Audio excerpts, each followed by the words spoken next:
Hey lovelies, welcome to my vlog channel. Today I want to share how I made these beautiful satellite fascinator in 2025. This is a complete walkthrough on how to create this beautiful satellite fascinator with a veil net in 2025. If you're new to my vlog channel, my name is Susan. This is where I share everything crypto trading, airdrop mining updates, how to earn money on the side, my no-fail recipes on cakes, small chops, food trays, and commercial drinks from time to time. And I'm also beginning to share my millinery tutorials on this channel. So this is that channel you want to subscribe to. So this is that video that you're going to need on how to create your satellite fascinator with tips no one else has ever shared here on YouTube. You know I deliver my content very raw, just the way it is. Yes, so this is that video. So if you want to keep seeing videos like this, let me know in the comment section. So let's dive right into the video.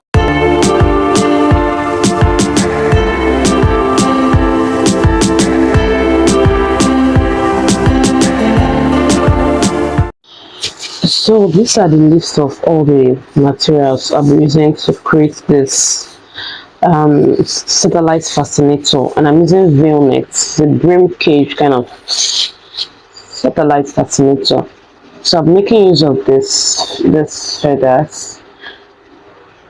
Then I'm making use of this B6000 gum, or I'll be using my hot gun depending on if there's still light during my process of producing this.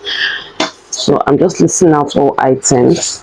Then I'll be making use of this veil net.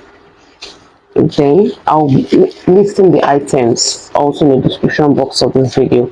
Now I'm using this plier, then feathers, these are accessories, machine needle and thread. Working with a cream color, but unfortunately I'm not having a cream needle, cream thread. So I'm making use of this white one. Then beads, I think they call this sand beads. They're quite small. I think they've called them sand beads. I'm not into beads. Then this flower, then this Sinamay molded cap. I bought this one because of the time and let's make it as soon as possible. I'll have a very detailed video on how to create your own fascinator beads using either Sinamay or using any other material. I'll drop the link of that in the description box of this video so you can check that out. Then the matching color of bias tape. Then I'm also going to be using this beads too in size measuring tape. Yes, because I usually do a lot of measuring too. Making use of millinery wire, this millinery wire here. So these are all the items I'll be using to create my satellite fascinator. These are all the items I'll be using to create my satellite fascinator using the veil net. So let's get right into the video. So if you're new to my vlog channel, my name is Susan. This is where I share everything crypto trading. I share airdrop updates. I share how to make millineries, artwork like fascinator and the likes. I also share my new commercial recipes on cakes, small chops, food trays and the like. So this is that channel I want to subscribe to. That is why I call it vlog. So do me a favor by subscribing to my vlog channel. If you'd like to see more of this kind of creations, please let me know. So the first thing I'm going to do is I'm going to get my thread and I'm going to create a very strong strand by making double, like, I don't know how to put it, doubling my thread. You see the reason why I'm doing that shortly. So this is me just trying to double the strand of my thread to make it stronger. I'm doubling it again. I first doubled it into two. I folded it into two, then I'm folding it into four, and then I'm folding it again into another half to make it like 8 strands. So to make it thicker and stronger. So that's the first thing I did. Next, I got my millinery wire. You can always get this at stores where they sell fascinators items or millinery stores. So yes, you can also use another foldable wire you can use to pass on this. Then I'm going to get my measuring tape and I'm going to measure. So I want this to be around 36, 38 inches. I mean When I fold my millinery wire to get the size I want to be around 36 to 38 inches. So that should be how wide it should be. You can make it wider if you want. So I'm just going to measure this whole wire. Then I usually add extra 2 or 3 inches, that is 2 or 3 inches to fold to join like this. So I'm going to take the measurement of this like this so that you know exactly what I'm working with. So if you want me to keep sharing videos on my millinery journey, please let me know in the comment section. I'll be more than happy to share it. So this is 41, this is 42 inches. This is 42 inches. This millinery wire is 42 inches. And then I use my plier to cut it. It came in a bulk. I use this to cut it out. I know what I use to cut it out. So I'm going to put this like this, and I'm going to make sure it's around to the size I want. I'm going to kind of take like 3 inches or 2 inches. Okay, let me go with 3 inches. So I'm folding this on the 3 inches mark. Like this is 3 inches. So this from here to here is 3 inches. This is the fold, so that I can create a loop around, look like this. Then I'm going to get this my thread, and I'm going to go around it. Go around it like this. I've had so many videos on some of my millinery creations, but I didn't feel like you people will need it, or you people have only known me for my commercial recipes and my airdrop videos. Like, you guys will not need it. But let me try this video out. If it goes out well, I'll continue sharing videos around my millinery journey. So you want to leave a little loop here that I can tie. So I'm just going to go around this. This is to hold this wire that we overlapped around the shoulder kind of together. So you see what I'm doing? You just keep doing that from one end of the wire to the other. You can also use a paper tape, those paper tape, to do this, but because I'm working with a veil net and I don't want any bulky situation, that's the reason why I do not want to use paper tape. So I went ahead to complete this off camera. The next thing I'm going to do now is to tie them together. So this is going to hold it together. Another item I'll be using, another tool I'll be using, is scissors. I forgot to bring mine. Let me go get that. So I've gone ahead to tie this. I'm just going to cut off the excess just like this. Make sure you're not cutting where you created the knot. So this is how it looks like right now, and you want to make sure that your loop is well formed, like the circle is well formed. There is no bends, it's not having a funny shape, it's having a circular shape. Then the next thing I'm going to do is I'm going to be grabbing my bias tape, and you can also use cloth ribbon. Yes, you can use cloth ribbon, but I'm using my bias tape, matching color of bias tape, and I'm going to cover this wire. I'm going to cover this wire like this. I'm going to cover it. The reason why you're covering it is you don't want your clients knowing the secrets of this, like what's there. Yes, so I'm going to cover. And this is how I do. There are two ways of doing it. It's either I go with something like this, either I do it like this, all round, like I place the millinery wire in between the bias tape and then kind of pinch it all around like this, and then use my glue to hold it down. Yes, or I do the other method, which is what I'm going to do. I do a wrap. This one takes time, but it comes out beautiful at the end of the day. Like I go like this all round, all round. It takes time, just twisting it around. It takes time, but it's beautiful and very neat at the end of the day. So I got my hot gun connected, and I'm going to apply a little bit of it here, and I'll use this to hold it like this. The bias tape first round like this, to begin with. Then I'm going to now continue wrapping. I'll do this off camera and I'll get back to the video. Now, before I go off camera, I want to know that when you are overlapping, you want to make sure you are pulling the bias tape very tight, or if you are using a ribbon, a close ribbon, make sure you are pulling it very tight. Make sure you are overlapping each other, like you're overlapping each other. It makes your work very neat. I did like a slanted format like this. It gives it another kind of design, kind of, yes. So this is how far I've gone. I'm not sure yet. I just want to show you guys something. When you are overlapping like this, make sure it is tight. Like I said, make sure your overlapping is tight.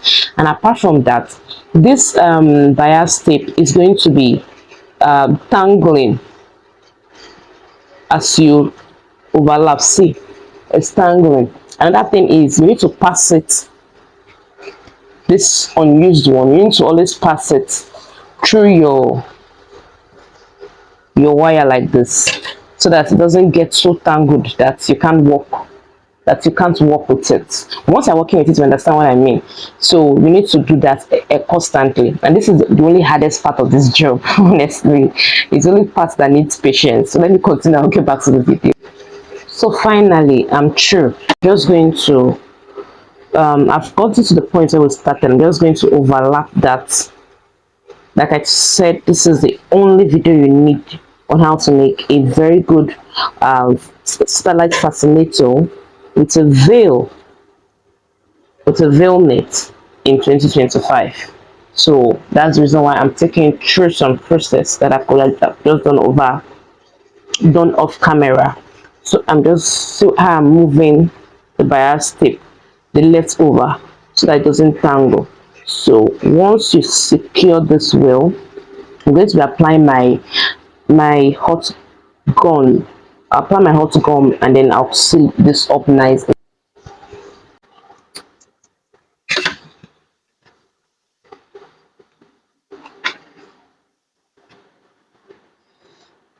So for newbies, this can be very hot. I mean, the hot glue can be very hot, so you have to be very careful.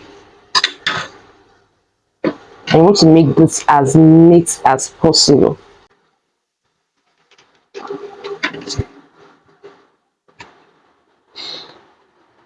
So at the end of the day, this is what I have. Now for the bias tape, I usually buy one, like the whole round one. If I'm making a wider frame, I'll use two. If I'm making like 50, if the width is going to be like 50 round, I can buy two of machine bias. But for this should be around 30 something, 38. I mean the width should be around 38 or 40 or 45, or even up to, yes, 48. I can still use one bias tape, the bigger one, just like this. Next thing I'm going to be using is my veil net. For this veil, I'm using a cream color too, and this is 2 yard. I'm not going to use the old 2 yard. I bought extra in case I want to do another smaller project. So for this 2 yard, I'm going to use about 1 yard and quarter, because this frame should be around 38 inch. I measured 42 and I removed 3 inches for overlapping, kind of. Okay, so yeah, this is 39. So, and 1 yard is 36. I said I'm using about 1 yard and quarter. Then if you look at this veil net, you're going to see it has kind of a diamond shape, and it has a joining all this point.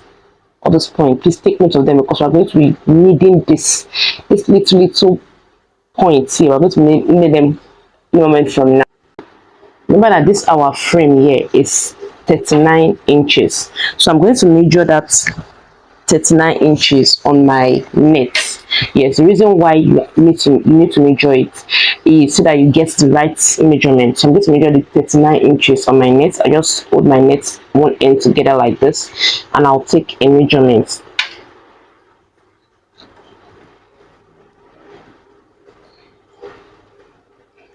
This is 39.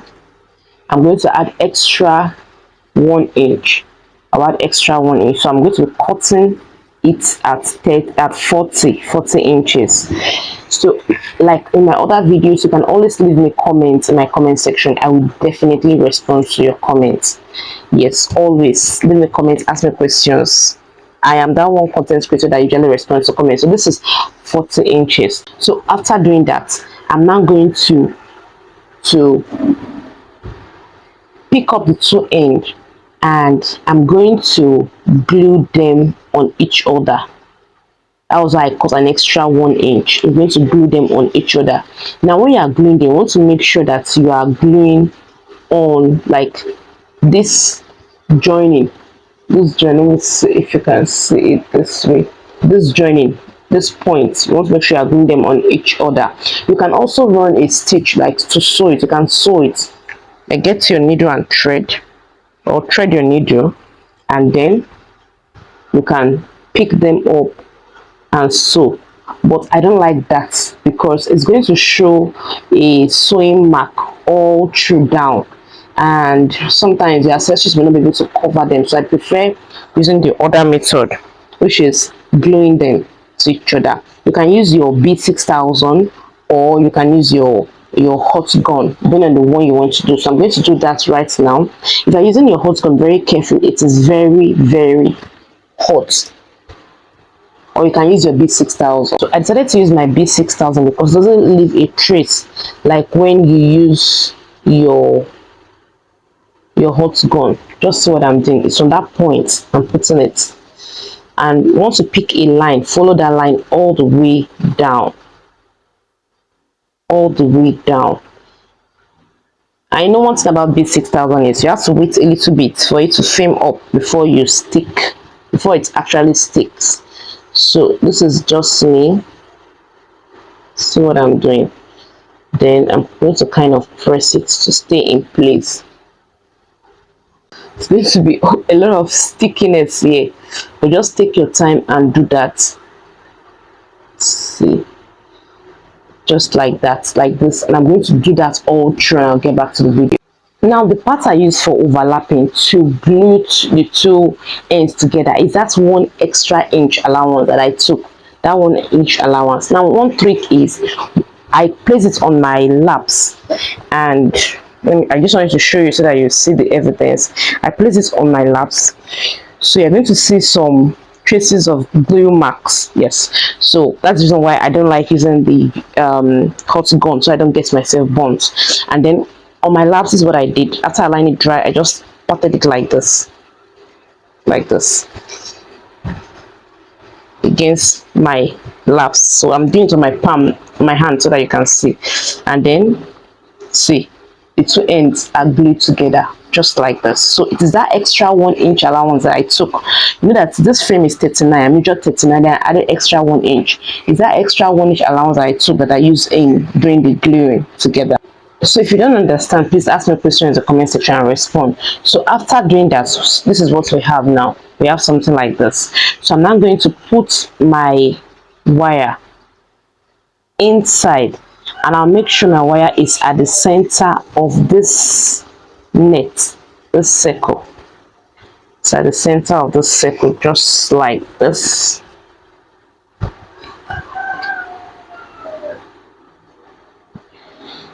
Just watch what I'm doing. It's quite simple. And then this is what we have now. This is what we have now. We have like a fold. Now you're now going to make sure you arrange it very well. It's already at the center, right? We're going to make sure you arrange it very well, that the diamond shapes are showing exactly as diamond shapes on both ends. You don't want the design looking off or that not well aligned. So the diamond shapes has to show that are placed on each other very well. That is what I meant by arranging it. So I'm just doing that now to make sure they are well aligned. So once we get it from one side, the other side will just automatically or naturally follow the pattern. So this is aligned very well, as you can see mine. So I'm now going to thread my needle. My fingers are still sticking, and then I'm going to pick, you know, this is already in fold in 2, so I'm going to like pick them one after the other.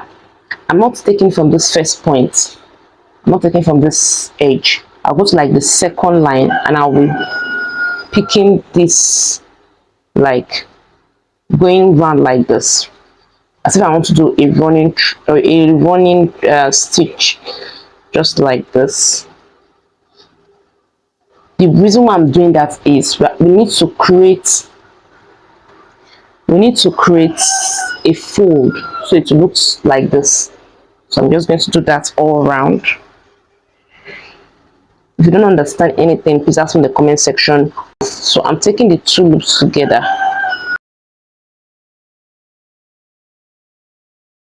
Don't worry, we're still going to cut it out so the thread is not going to show.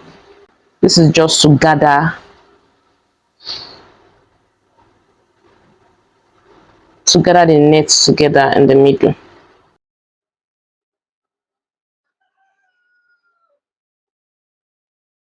So please note that I am picking the point, those places where the diamond shape form. That is where I'm picking.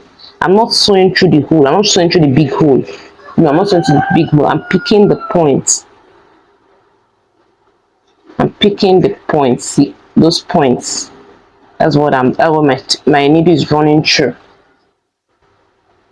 Thinking of how best to make you see exactly what I'm doing. Remember I said I'm not picking from this place that is cut, this first side. I went to the second loop and I'm picking them as if I'm doing a running stitch with my needle and thread. So I'm picking like this point and this point, this point and this point. And as you're pulling your thread, it's going to be creating, they're going to be coming together. See, you see it. So let me bring it closer again so that you can see what I'm doing exactly. So I take one point, I go to another. You can skip like 2, 3, 5 loops or diamond shape.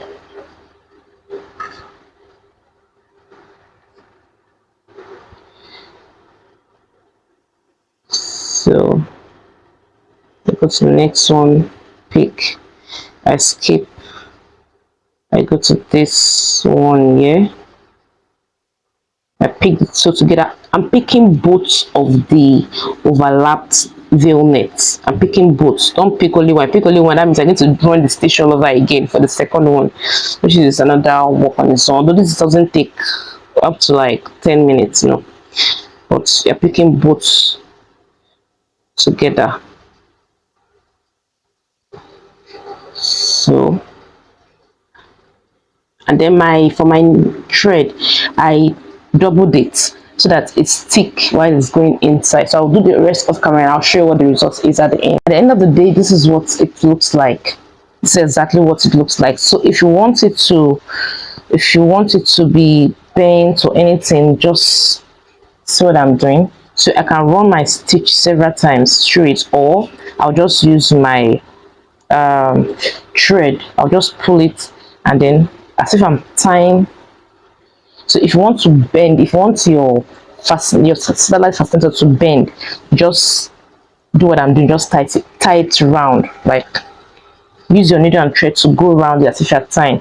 The more you tie and pull, the more bends you create. And make sure you're holding both edges together, right? Okay, but for me, I don't want it to be slanted. I want it to be straight like this. So I'm going to leave it like this, and I'm just going to tie what I have been stitching.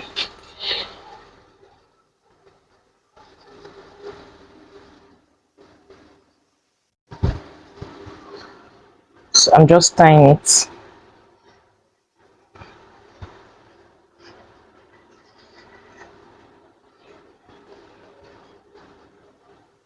As many times as possible, because I'm working with a veil net, not with a fabric. If you're working with fabric, you don't need to do all this unnecessary, too much time. So you want to hold it in place while you continue with your next step of action. So if you're still watching my video to this point, please do me a big favor to subscribe. Leave me comment in the comment section. Just say hi, I'm new here, and I'll respond to your comments. I usually respond to comments from my commenters. So this is what we have here. So this is set.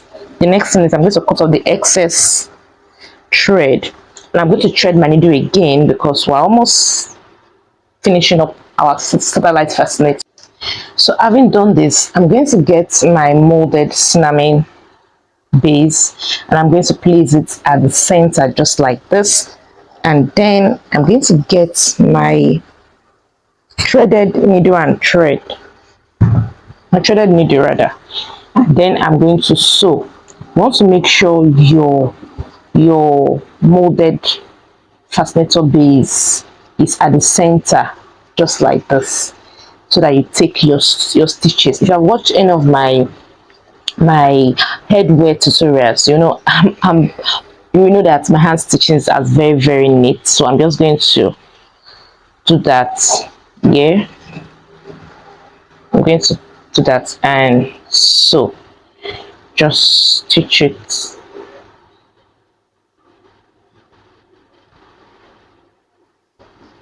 around.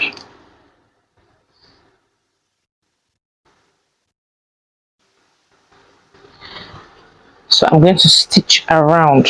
Just watch what I'm doing. I'm trying to make sure that this is at the center. It's very important to make sure it is at the center. So I'm going to turn it here, and I'm going to take this.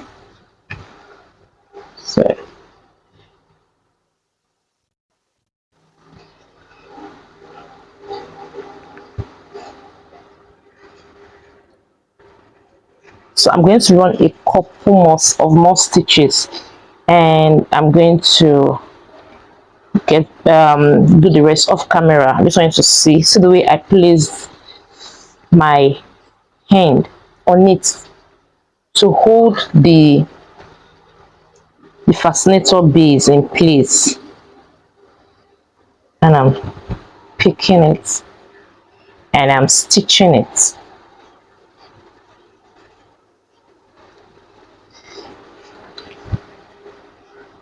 And there's something I want to show you. When I'm hand stitching, I usually, if you look closely, you will see the stitch very little. That is how I stitch outside. For the outside, the stitching, I usually make it very little, so it's almost invisible. Yes, so this is what I do. I'm inside now. I can leave few gaps. I can leave, let me bring this up so that you see it. I'm inside. I'm inside stitching now. My thread is inside, so I'm going to leave few gaps, and I'll come, let's say somewhere here. I left few inches, about half an inch, and I came there, and I'm taking my needle and thread outside. So now I'm now outside, right? So now outside, I will now bring my needle very close, almost to where I brought my thread out. See how close it is, almost close, and I'll take it back inside. This way the stitch at the front is going to be invisible. See, it's going to be invisible. See, let me do it one more time so that's what I mean. I'm now inside. I'm inside. Make sure your fascinator base at the center of this knot that we created. Then I'm going to go like about half an inch inside, at the inside there, and I'm going to bring my needle to the front. I'll pull it this way, right? Then I'll make sure this, always make sure this is always at the center whenever you're stitching. Then I'll bring this very close, very close to where I brought out the thread from, and then I'll go back inside. That's how I'm going to do it all around. So the wider thread is going to be visible inside. I'm going to still cover it with bias tape, while the smaller threads are outside. So this way it's almost invisible for somebody to see that you're running, that you ran a stitch, and it's very neat. So I'll do that. I'll complete this process, and I'll get back to the video.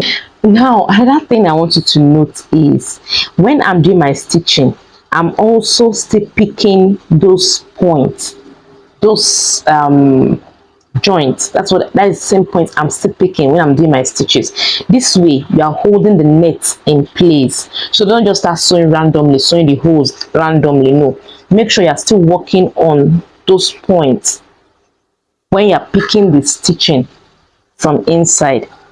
Let me do that again to show you. So this is a point here, this is a point here.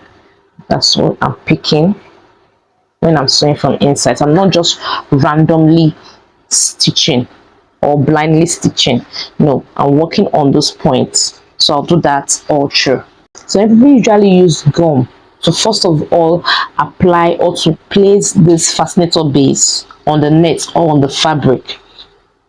Some people only use gum. Why some people, they first of all use gum first before they stitch. For me, I don't like using gum alone because I like something that is durable, that my clients can use it for so many years before maybe you do like how do I put it now, like redesign, yeah, or revamp. So I like stitching like this with my needle and thread to give it a durable accessory. Yes, I like stitching. Those people that use gum is not wrong, but I don't like that. It makes my work not durable. Then some people use gum first to hold it, the molded fascinator base in place for the stitch. This way fascinator base is held in place. If I'm doing a big job, a wider fascinator, satellite fascinator, that is, if this is wider and I can't hold it in place like this, I'll first use gum. I'll use my B6000. I don't like using this directly right now because it's going to leave a mark or leave a pattern on my fascinator base that I don't like. So I'll first use my B6000 to hold this in place first, then I'll now stitch it. So that is what I usually do. So I'm done stitching around. You can see this, I'm done stitching around, and this is how neat the outside is, except if you come very closer to the person wearing it and you are piercing your eyes before you can see the stitches outside. That is how very see out, just like dots, just like dots. That is how very neat my hand stitches are. So next I'm now going to cut off this center, but before that I'm going to tie this so that it doesn't, what our work doesn't lose. So I'm going to just tie this. So I'm going to cut off the net at the center of the fascinator base. This way your fascinator sits very well on the head of your client, or even on your own head, right? Wearing it or making it for yourself, it sits well.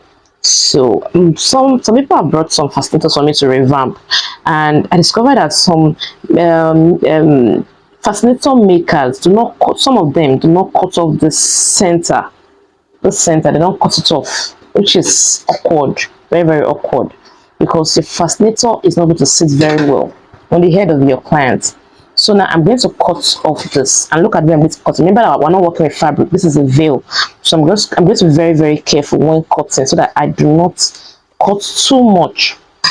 Make sure you're not cutting too much. Leave some inches, about half an inch, for those of us that are seamstress or tailors or fashion designers whatever.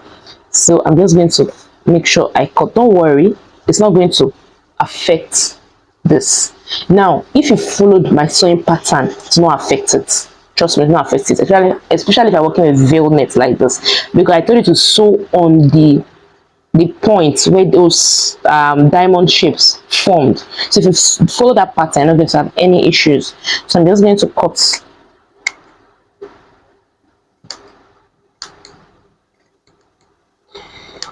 Just see what I'm doing. Be very careful when cutting. Remember, you're leaving about half an inch. So this is what we have,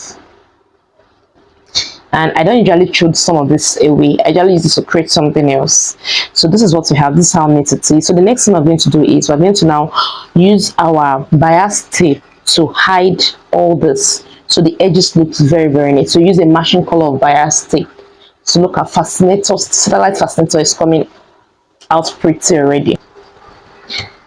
So I've gotten my bias tape ready, and I'm going to be using my UHG glue, and I'll be applying it like so. Just watch what I'm doing. Apply it at this edge. I'm trying to seal up the edges.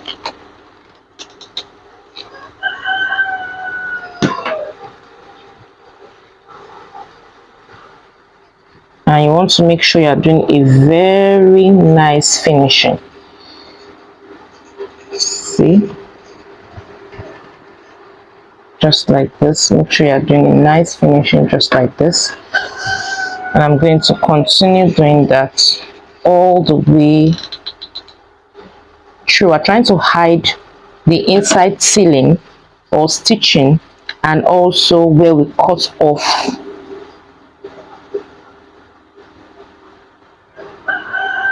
our veil net. So if I'm also working with a fabric, that's the same thing I do. I want to take a time to do this. I want to use a matching color of bias tape or a velvet ribbon. If you go to the tailoring store, they sell what is known as velvet ribbons.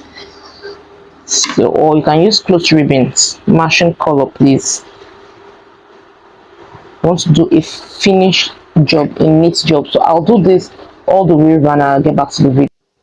So this is how it looks like at the end of the day. You want to make sure you overlap at the end parts, so it overlaps where you started from, and then this is how the inside looks like.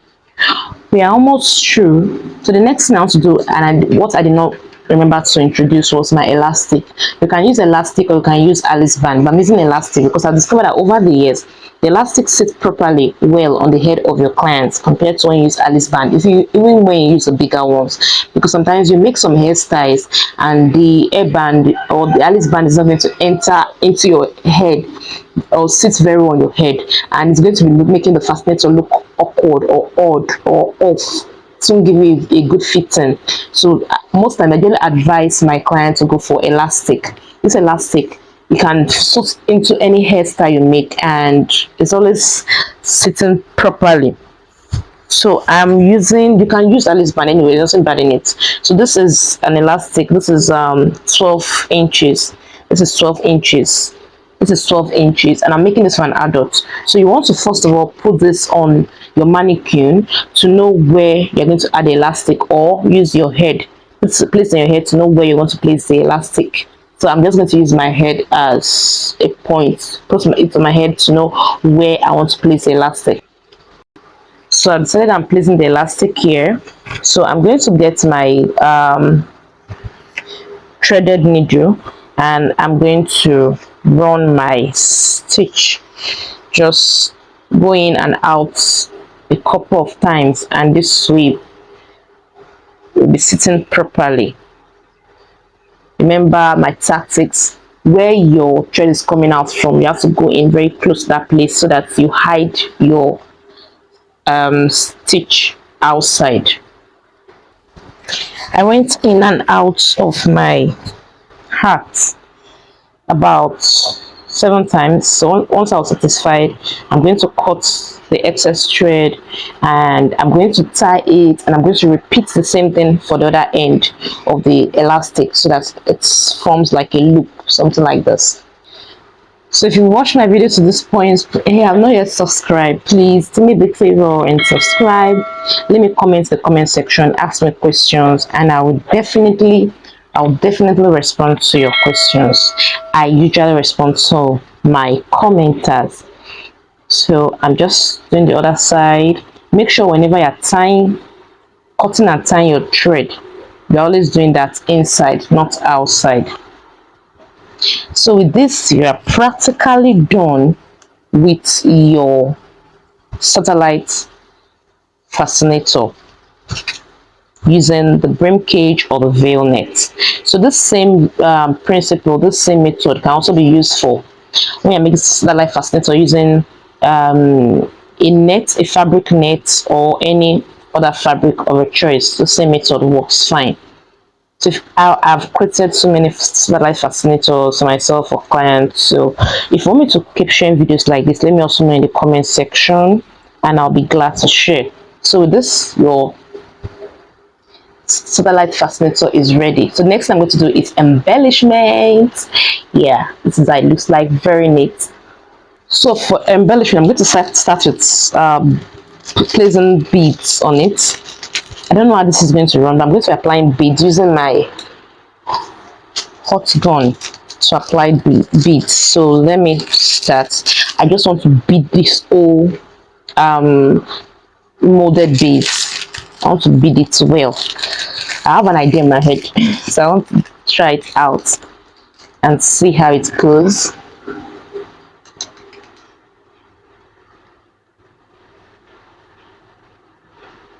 I want to give it an exotic look, kind of. Then I'm going to place the sand bead around it, then go around again with this bigger bead, then sand bead around it. Let me do a part of it and I'll come and show you. So this is exactly what I meant. Like, I'm going to do this all around. So if you're wondering how I place this sand bead, I just apply the glue to it and then pour the sand beads, and it's stuck to the glue, and I use my fingers to arrange them. I'm talking about this one in the middle. So I intentionally, I'm using white for the sand beads, while this other one I'm using cream color. So I'll keep on doing that and through the video. So I decided to show you exactly what I was doing. So I applied like some glue here, then I'm just going to put this over. They'll stick naturally. They'll stick naturally to it, just like this. See it? Just, I'm trying to show you, just like they'll stick naturally to it. So I'll keep doing that all through. This is how I apply the sand beads.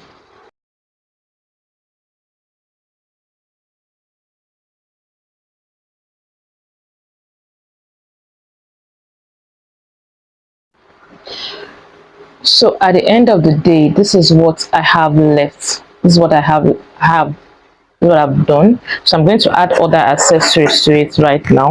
I'm going to be adding this flower at one end.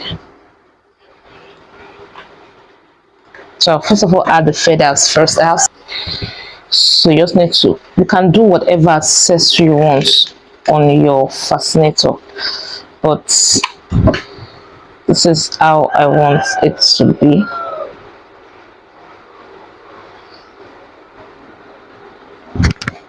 Then I'm going to add the flower.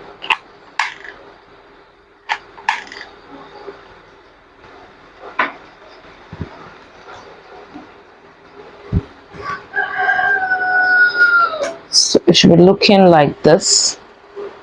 This is coming out beautiful. Then for this rim, I want to add this other feather to the rim, round all around. I'm using my glue hot gun to do that. So to apply that, I will just put my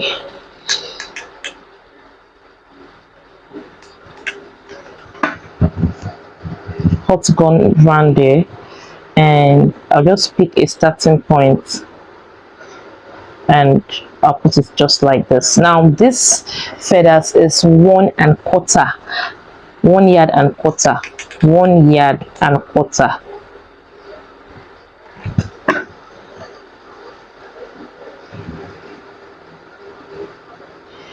You have to be very intentional about this. Now you can leave the rim like this, but this is the design I'm trying to create. So this design I'm trying to create. So I'm going to keep doing that all through till I'm done.